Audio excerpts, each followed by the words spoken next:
Hello everyone, I am Varun Gupta and I welcome you to VGA's editorial analysis third session.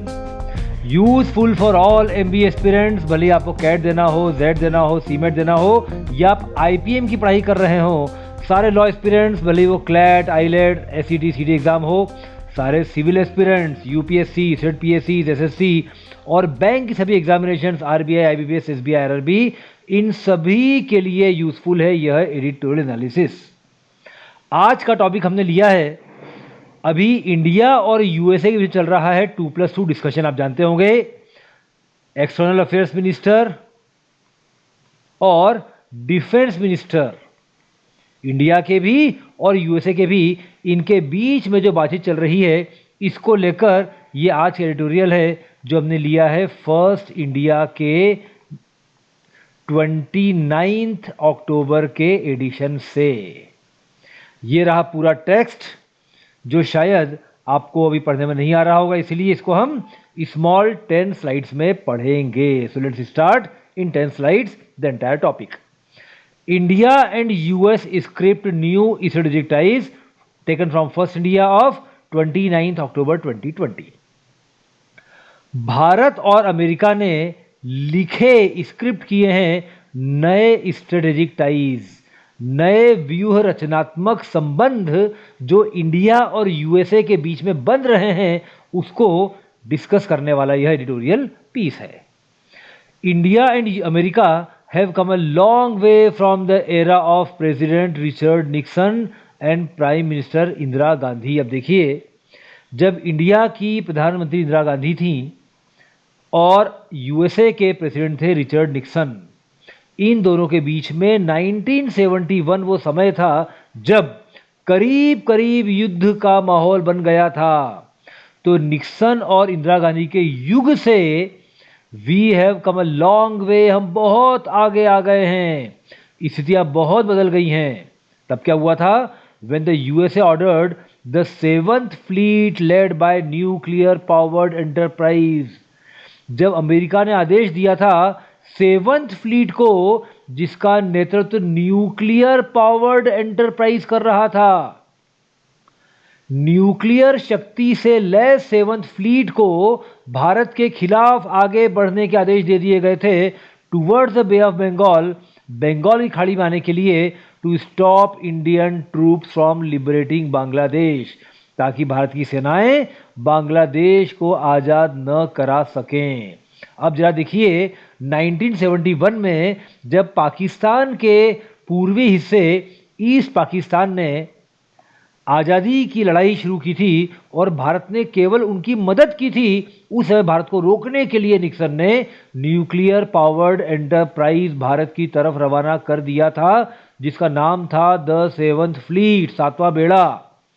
और उस दौर से आज हम इस पोजीशन में आ गए हैं कि इंडिया और यूएसए बहुत बड़े मिलिट्री पार्टनर्स हो गए हैं। So these lines will tell you कितनी बड़ी यात्रा पिछले 49 ईयर्स में दोनों देशों ने की है। Nixon and his national security adviser were known for their antipathy towards the Indian prime minister.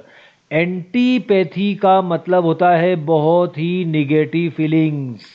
जब किसी व्यक्ति के प्रति आपके मन में बहुत ही गुस्सा हो, then you have antipathy for them.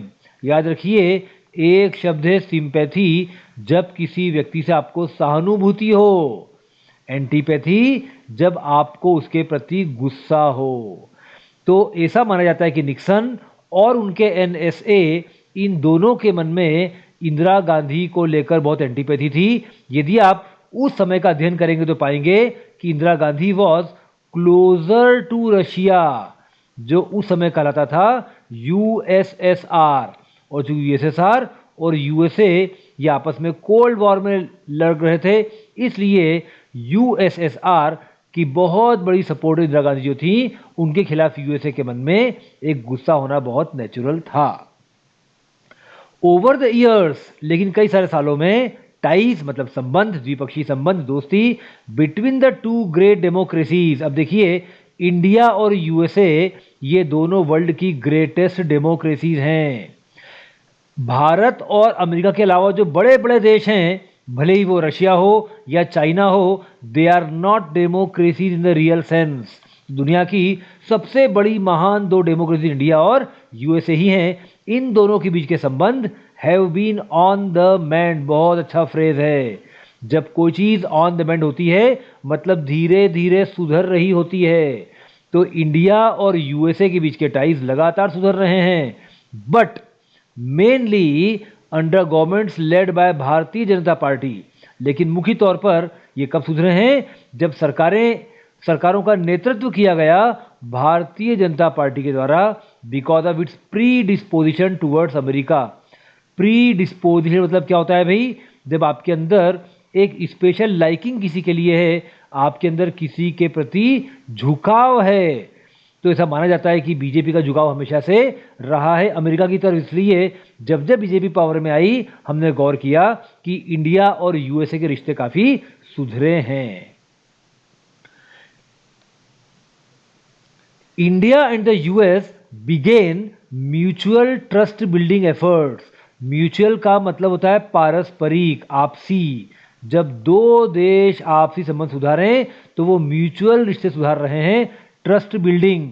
रिश्ते कब बनेंगे? जब सबसे पहले एक दूसरे के प्रति विश्वास बनेगा। इंटरनेशनल डिप्लोमेसी में ट्रस्ट इज अबव ऑल। तो सबसे पहले दोनों ने आपसी ट्रस्ट बनाने के लिए कुछ प्रयास शुरू किए थे, और वो कब किए थे? With the signing of general security of military information agreement, GSOMIA, जो 2002 में साइन किए गए थे जब अटल बिहारी वाजपेयी भारत के प्रधानमंत्री थे। अब ये जी सोमिया क्या था? देखिए, जी सोमिया एक बहुत ही प्राइमरी डॉक्यूमेंट था, बहुत एडवांस तो था नहीं, लेकिन इसके अंदर मिलिट्री इंफॉर्मेशन को एक्सचेंज करने का प्रोविजन था। अमेरिका और इंडिया एक दूसरे को क्लासिफाइड इंफॉर्मेशन शेयर करेंगे, मिलिट्री इंफॉर्मेशन शेयर करेंगे और सिक्योर्ड रखेंगे। यह एग्रीमेंट हुआ था 2002 में, और यहां से शुरुआत हुई थी इंडिया और यूएसए के बीच के मिलिट्री रिश्तों की। It was the first foundational understanding between the two nation. अब देखिए, फाउंडेशनल का मतलब ये होता है जब कोई ऐसी ऑफिशियल डॉक्यूमेंटेड अंडरस्टैंडिंग हो जिसके आधार पर अब दोनों देशों के संबंध ऑफिशियली आगे बढ़ेंगे, उसे कहा जाता है फाउंडेशनल अंडरस्टैंडिंग। तो इंडिया और यूएसए के बीच में पहली फाउंडेशनल अंडरस्टैंडिंग कब हुई? 2002 में हुई। कब हुई? जब GSOMIA साइन किया गया इंडिया और यूएसए के बीच में। The signing of the logistics exchange memorandum of agreement LEMOA in 2016। आगे बढ़े हम, और 2002 के 14 सालों के बाद अगला एग्रीमेंट साइन हुआ 2016 में, जिसका नाम था logistic exchange memorandum of agreement. अब लॉजिस्टिक्स का मतलब क्या होता है भाई? Food, water, fuel, medical aid, clothing, equipments, components. तो इंडिया और यूएसए एक दूसरे की आर्मीज को लॉजिस्टिक एक्सचेंज करेंगी। यूएसए की आर्मी को लॉजिस्टिक सपोर्ट इंडिया से मिलेगा और इंडियन आर्मी को लॉजिस्टिक सपोर्ट यूएसए से मिलेगा। ये एक बहुत बड़ा एग्रीमेंट साइन हुआ, लेमो इसका शॉर्ट फॉर्म था, 2016 में। And the communication compatibility and security agreement, जिसको शॉर्ट में कहा जाता है कॉम कासा, ये साइन हुआ 2018 में। तो मुझे बताइए, इंडिया और यूएसए के बीच में सेकंड फाउंडेशनल अंडरस्टैंडिंग कब हुई? 2016 लेमोआ। और थर्ड फाउंडेशन अंडरस्टैंडिंग कब हुई? 2018 कॉम कासा। कॉम कासा क्या था? Communication compatibility and security agreement, मतलब इंडियन और यूएसए की मिलिट्री के बीच में कम्युनिकेशन नेटवर्क एस्टैब्लिश हुआ। वो दोनों एक दूसरे के साथ कम्युनिकेशन रखेंगे, सूचनाओं का रियल टाइम आदान प्रदान करेंगे। ये कॉम कासा साइन हुआ 2018 में, जो डेफिनेटली एक बहुत बड़ी चीज थी। और ट्यूसडे को जो अभी साइन हुआ है basic exchange and cooperation agreement, BECA, signed by the defence and foreign ministers of India and the US. अब समझ लीजिए, जब इंडिया और यूएसए के डिफेंस और फॉरेन मिनिस्टर्स बात करते हैं तो इसे 2+2 डायलॉग कहा जाता है। इंडिया के डिफेंस मिनिस्टर राजनाथ सिंह और फॉरेन मिनिस्टर एस जयशंकर और यूएसए के डिफेंस सेक्रेटरी और फॉरेन सेक्रेटरी, जब इन दोनों के बीच में बेका साइन हुआ तो यह इसने मार्क किया, इसने सुनिश्चित किया fourth foundation understanding between India and USA which America has with India. अब बेका में क्या है? Basic exchange and cooperation agreement. अब ये बहुत ही आगे बढ़ गया है। जो लास्ट 3 एग्रीमेंट्स हुए हैं ये डिमॉन्स्ट्रेट करते हैं कि prime minister Narendra Modi USA के साथ स्ट्रेटेजिक डिफेंस टाइज को बहुत ज़्यादा इंपॉर्टेंस अटैच करते हैं। The importance of PM Narendra Modi attaches to strategic defence ties with the US, कि हमारे अमेरिका के साथ व्यूह रचनात्मक डिफेंस टाइज होना चाहिए। और किस बारे में होंगे? अब देखिए बेका के बेसिक पॉइंट्स क्या हैं। द स्ट्रेटेजिक सिग्निफिकेंस ऑफ बेका can be understood from the fact that India will now get real-time access to precision data and topographical images from US military satellites. America की मिलिट्री सैटेलाइट से real time access मिलेगी India को precision data और topographical images को लेकर।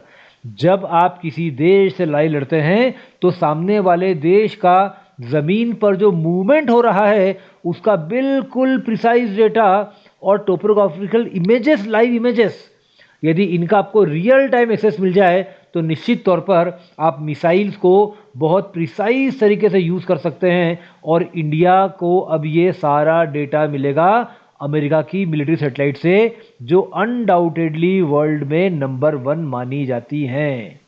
तो इस बात को समझ कर आप समझ पाएंगे कि बेका भारत के लिए कितना महत्वपूर्ण है। अब ये क्यों हुआ?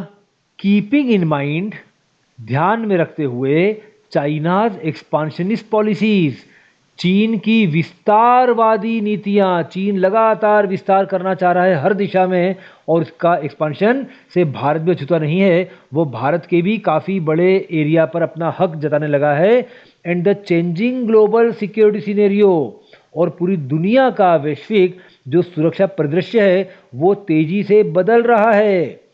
India's defence establishment thought it prudent, Bharat के डिफेंस के पूरे ढांचे ने सोचा कि यह बहुत जरूरी, उपयोगी और भविष्य के लिए आवश्यक है to deepen its strategic ties with America, कि हम अमेरिका के साथ अपने स्ट्रेटेजिक रिश्तों को और गहरा करें।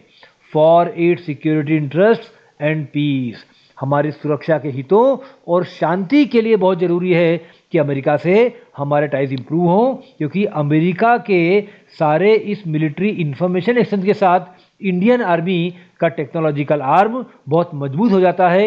And then India becomes a force to reckon with. तो डियर फ्रेंड्स, रिवाइज करते हैं एक बार, हमने कौन कौन से नए वर्ड्स आज सीखे। टू कम अ लॉन्ग वे, जब बहुत बड़ा बदलाव आ चुका है। 1971 में USA was about to attack India और आज हम दोनों मिलिट्री पार्टनर्स बन चुके हैं। एरा का मतलब होता है युग, Nixon era, Indira Gandhi era, इस प्रकार से। जी सोमिया, जो सबसे पहला एग्रीमेंट साइन हुआ था। एंटीपैथी का मतलब होता है जब आपके मन में बहुत नकारात्मक भावना हो। LEMOA was the second agreement signed. On the mend, जब चीजें सुधर रही हैं। प्री डिस्पोजिशन, जब आपके मन में किसी के प्रति झुकाव है, पॉजिटिव फीलिंग है, तो you have pre disposition for somebody. Mutual trust building, पारस्परिक विश्वास कायम करने के तरीके। फाउंडेशनल, जब कोई चीज बहुत आधारभूत होती है और जिसको हम एक संरचनात्मक स्वरूप प्रदान करते हैं, एक रिटर्न में ब्लैक एंड व्हाइट एग्रीमेंट हमारा होता है। स्ट्रेटेजिक डिफेंस टाइज, व्यूह रचनात्मक रक्षा संबंध। रियल टाइम एक्सेस, तुरंत उसी समय एक्सेस, मतलब आपको बाद में नहीं, जिस समय डाटा आ रहा है उसी समय सीधे आपको एक्सेस मिलेगी, लाइव एक्सेस। प्रिसीजन डेटा, जो बहुत प्रिसाइज है, बिल्कुल किसी एनिमी के मूवमेंट का प्रिसाइज डेटा। टोपोग्राफिकल इमेजेस, बिल्कुल जमीन पर जो हो रहा है उनकी live images. Keeping in mind, मन में रखते हुए, ध्यान में रखते हुए। एक्सपांशनिस्ट, विस्तारवादी, चाइना की विस्तारवादी नीतियां। प्रूडेंट, जो चीज़ आपके भविष्य के लिए उपयोगी है वह आपके लिए प्रूडेंट है। कॉमकासा जो इंडिया यूएसए के बीच में थर्ड फाउंडेशन अंडरस्टैंडिंग हुई थी। बेका जो अभी 27 को इंडिया और यूएसए के बीच में चौथी फाउंडेशन अंडरस्टैंडिंग साइन हुई है। न्यूक्लियर पावर्ड, न्यूक्लियर पावर से लेस, न्यूक्लियर पावर से लदा हुआ, लेड बाय, जिसका नेतृत्व किया गया था इनके द्वारा। तो इन फ्रेजेस का इस्तेमाल किया हमने आज। और आज के सेशन के की टेक अवेज क्या क्या हैं? निक्सन ने 7th फ्लीट को भेजा था इंडिया को रोकने के लिए कि भारत बांग्लादेश को लिबरेट न करा सके, और ये इंदिरा गांधी के एरा की बात है। General security of military information agreement GSOMIA, ये साइन किया गया था 2002 में अटल बिहारी वाजपेयी सरकार के दौरान। यह प्राइमरी एग्रीमेंट था इंडिया यूएसए के बीच में, जिसमें क्लासिफाइड इंफॉर्मेशन शेयर करने की बात की गई थी। LEMOA logistic exchange memorandum of agreement sign किया गया था 2016 में अंडर मोदी गवर्नमेंट, और इसके तहत दोनों आर्मी एक दूसरे की सेनाओं को food, water, fuel, medical, clothing, component etcetera सारा लॉजिस्टिक सपोर्ट अवेलेबल कराएंगी। 2018 में हमने कॉमकासा साइन किया, communication compatibility and security agreement. ये जी सोमिया का एडवांस हिस्सा था, जिसमें सिक्योर कम्युनिकेशन चैनल्स बनाए गए, सुरक्षित चैनल्स डेवलप किए गए इंडिया यूएसए के बीच में, जिनके माध्यम से दोनों आर्मी सतत संपर्क में रहेंगी। ये मोदी सरकार का दूसरा एग्रीमेंट कहलाएगा। और अभी जो साइन हुआ है बेसिक एक्सचेंज कॉपरेशन एग्रीमेंट बेका, जो 2020 में साइन किया गया है, और इसमें सारी मिलिट्री इंफॉर्मेशन शेयर की जाएगी, मैप्स भी, प्रिसीजन डेटा भी, लाइव इमेजेस भी। तो लड़ाई लड़ना काफ़ी आसान हो जाएगा इन चीज़ों के साथ। इंडिया और यूएसए हाथ मिला रहे हैं चाइना के खतरे को देखते हुए। Keeping in view the Chinese threat, दोनों को लगता है कि साथ में आना बहुत आवश्यक है। थैंक यू डियर फ्रेंड्स, आपको यह वीडियो कैसा लगा अपने कमेंट जरूर लिखें, और आपके फीडबैक और सजेशंस का हमें इंतजार रहेगा। Thank you, all the best, enjoy.